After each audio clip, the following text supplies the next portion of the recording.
Okay guys, workout muna tayo. Pre-workout tayo. Itong creatine, HCl. Ito yung ginagamit ko. Tsaka itong rice na loaded na pre-workout. Yun lang ang pinaghahalo ko normally. Before, ginagamit ko yung creatine monohydrate. Pero hindi maganda yung epekto niya. Sobrang bloating. Kaya I did a little research. Ito, tinry ko itong HCl. Mas maganda yung result. So normally ganyan lang, pinaghahalo ko siya sa konting tubig. Siguro mga 1.5 cup lang to or 1 cup ng tubig. And after that, i-mix ko lang na ganyan bago ako mag-cardio. And after that, mag-stretch tayo, then resistance training. Tara, workout muna tayo.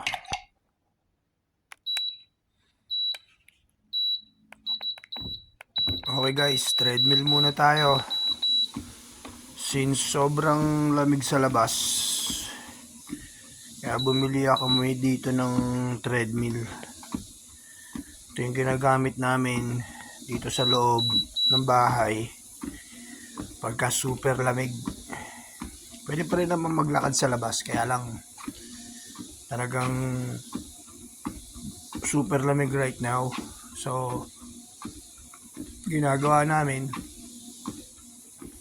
treadmill na lang kami dito sa loob ng bahay. By the way guys, itong treadmill nga na pala na to, magaang lang to. Actually pwede nyo siyang lagay sa salas or sa kwarto nyo, or yung iba nilalagay ito sa ilalim ng desk nila para magtrabaho. As in, maliit lang siya, pero kaya niya hanggang 250 pounds na individual or person. Okay din naman yung quietness niya, hindi rin siya maingay. At the same time, napaka portable. Pwede nyo talaga siyang i-move. Tapos remote operated din. Pero kung mag-start pa lang kayo mag-treadmill ng ganito, kailangan mag-practice muna kayo sa mabagal. Kasi kailangan nyo ma-establish yung balance ninyo bago kayo medyo magmabilis, para lagi tayong safe.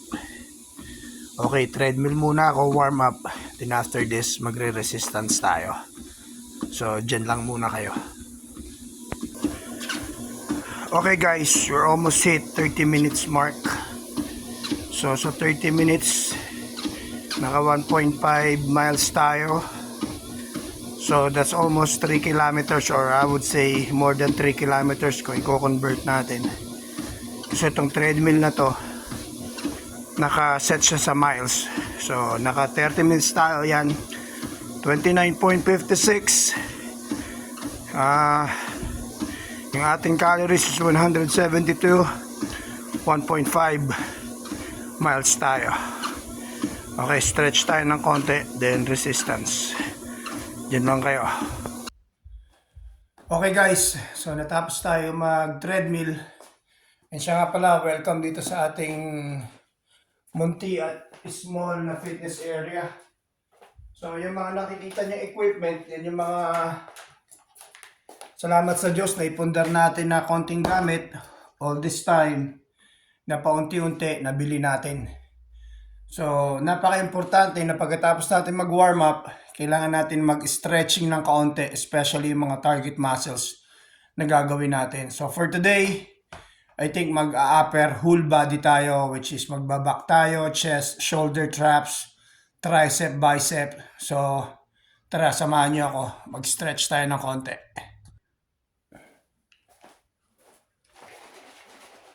So pag mag-stretch tayo, usually kailangan start ulit tayo sa biggest muscle, which is legs.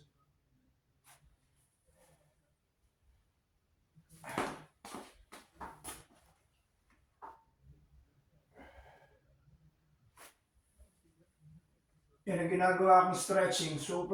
Puro mga basic lang. Tapos stretch natin ng konti yung chest natin.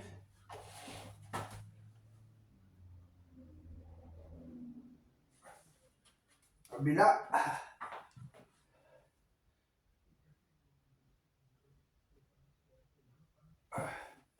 Stretch natin yung back.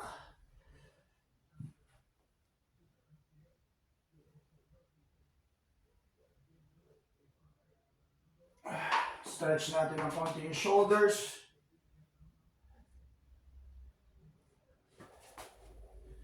The side.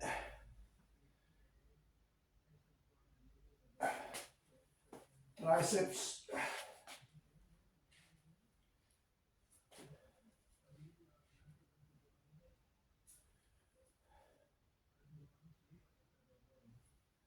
Bicep and forearm. Alexa, what's the weather like in Celsius? Echo, what's the weather like in Celsius? The current weather is 6 degrees Celsius with clear skies and sun. Today's forecast has partly sunny weather, with a high of 9 degrees and a low of -3 degrees. Okay guys, baka tatanungin nyo bakit ako naka full hoodie tsaka sweatpants. 6 degrees ngayon dito. So napakalamig. Okay, tapos na tayo mag-warm up ng konti at mag-stretching. Lift mo naman tayo. Okay, set up natin, din samahan niyo ako.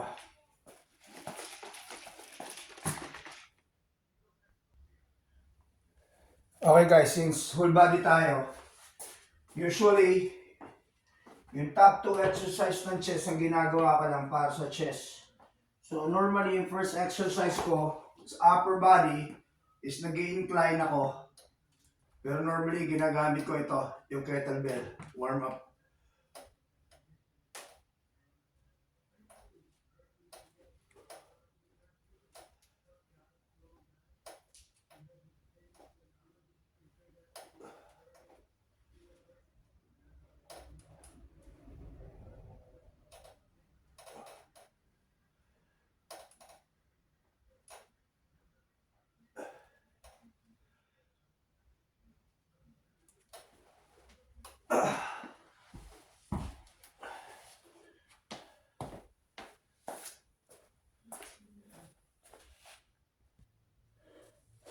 Okay guys, tapos na tayo.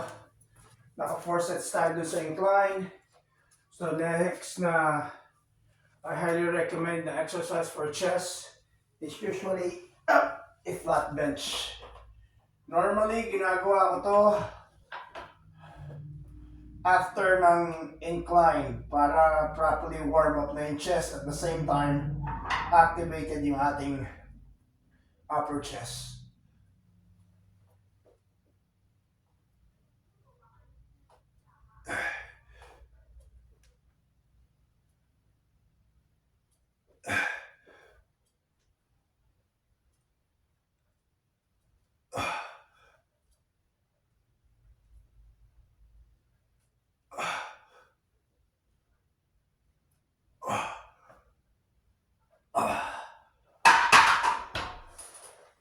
Yep. Okay. That's our next exercise. Flat bench. Okay guys, nakatapos tayo ng 4 sets na incline. Nakatapos tayo ng 4 sets ng flat bench. My next or third best exercise, back naman tayo, is definitely the old school traditional deadlift.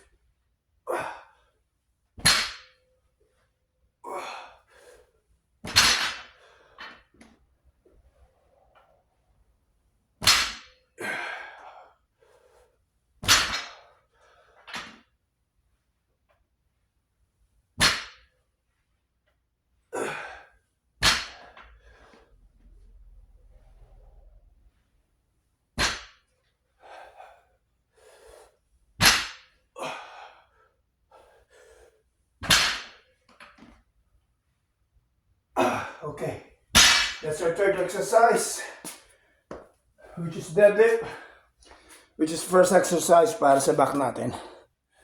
Okay guys, we just finished 4 sets of deadlift. So, yun yung first exercise natin and that's my favorite back exercise, I would say. So, next exercise tayo. Ito yung pinaka-paborito ko pag mag-whole body ako. Pull up. Pull-ups tayo. Let's go. So, usually, nasa sa inyo yan kung gaano ka wide, kung gaano ka stiff, shoulder width, whatever. Pero ako lagi kong pinaposisyon yung aking kamay kung saan makakaramdam ako ng great squeeze sa back.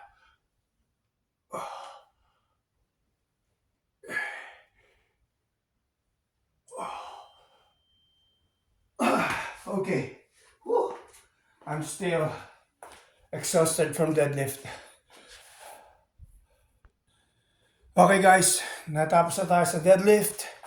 And tapos na tayo mag-pull-ups.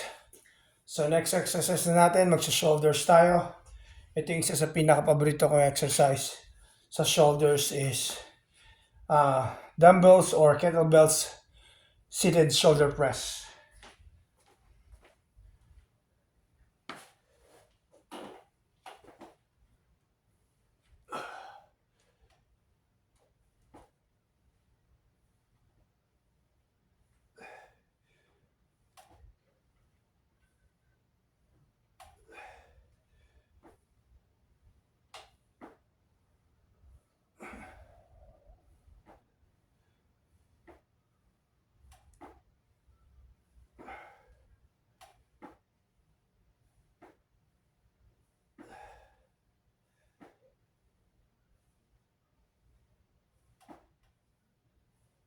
Okay, 20. Just like other exercises, gagawa tayo ng mga 3 to 4 sets. Then we will move to the next exercise. Okay guys, we just finished. 4 na set na shoulder press, seated dumbbell shoulder press, or kahit tawagin nyo na seated kettlebell shoulder press. So yung next na favorite exercise ko when I'm doing shoulders is lateral raises. Pero ang gagamitin natin is plates lang. And paborito ko itong lateral raises na to kasi hindi siya nag-end up lang dito. Tinataas ko siya all the way up. Ni-squeeze ko pati yung aking traps. Then very controlled pagbaba.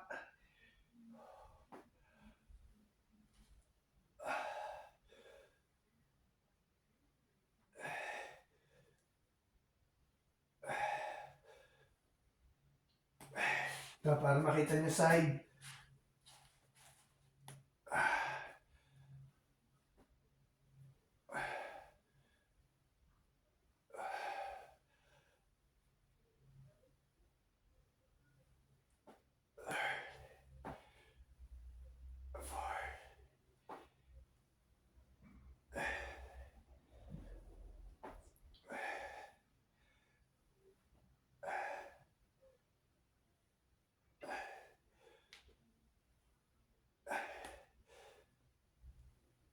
Okay. Napaka-importante nito guys na concentrate tayo dun sa proper execution. Hindi tayo magko-concentrate kung gaano kabigat. Hindi ito pabigatan. Okay? Okay guys, since tapos na tayo dun sa ating shoulder press and lateral raises, traps exercise naman tayo. Dito sa traps, usually sinusuperset ko shrugs and upright row. Tara, let's do it.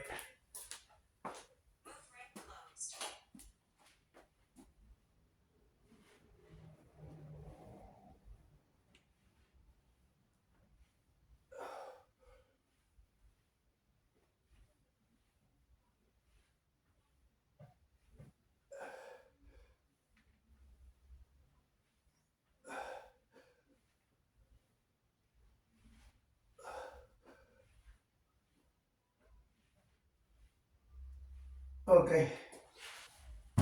Right after ng shrugs, I normally grab yung magaang na barbell, dumbbells, or kettlebells, then I do upright.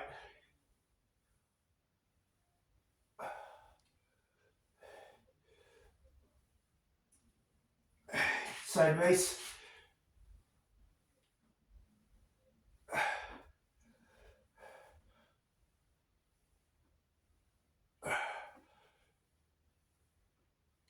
Okay. Whew.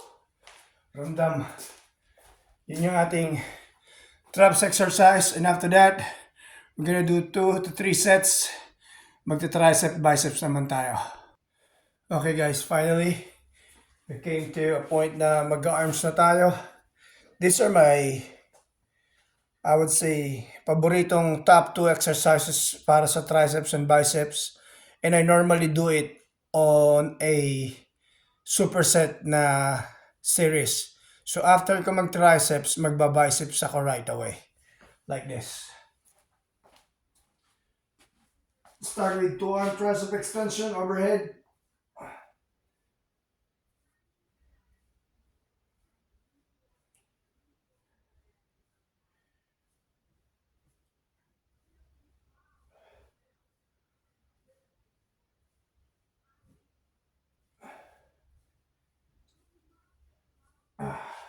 And as soon as I'm done, pagkatapos ko na mag-tricep, magba-biceps na ako agad.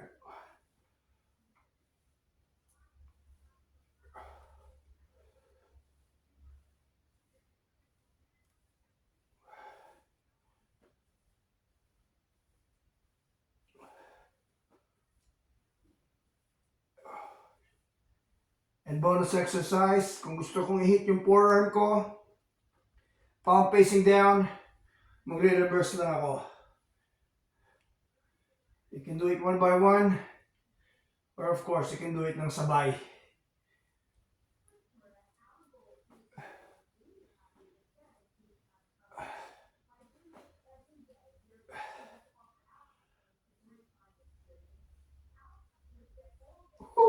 Sapul yung biceps and forearm.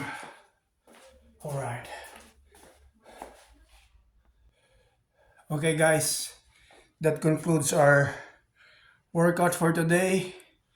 And paano ko ba binigyan ng importansya or bakit ko ba sinunod na video agad yung fitness dun sa ating channel? Pinaprioritize ko palagi guys yung health and fitness ng isang tao, whether babae yan or lalaki yan. Tatandaan natin sa pagiging prepping or sa prepper or even sa camping or hiking or even sa larangan ng health and wealth, number 1 pa rin guys ang health natin. Kahit na ano pang meron ka, no matter how rich you are, you have all the food, you have all the necessities that you have, kapag nawala yung health mo, completely, mababaliwala lahat yung pagpe-prepare. So guys, thank you so much. I hope na-enjoy nyo yung video. Please subscribe, share, and like yung video para makagawa pa tayo ng mas marami pang video sa mga susunod. To God be the glory para sa lahat ng mga kababayan natin Pilipino. And again, Juan de la Cruz signing out.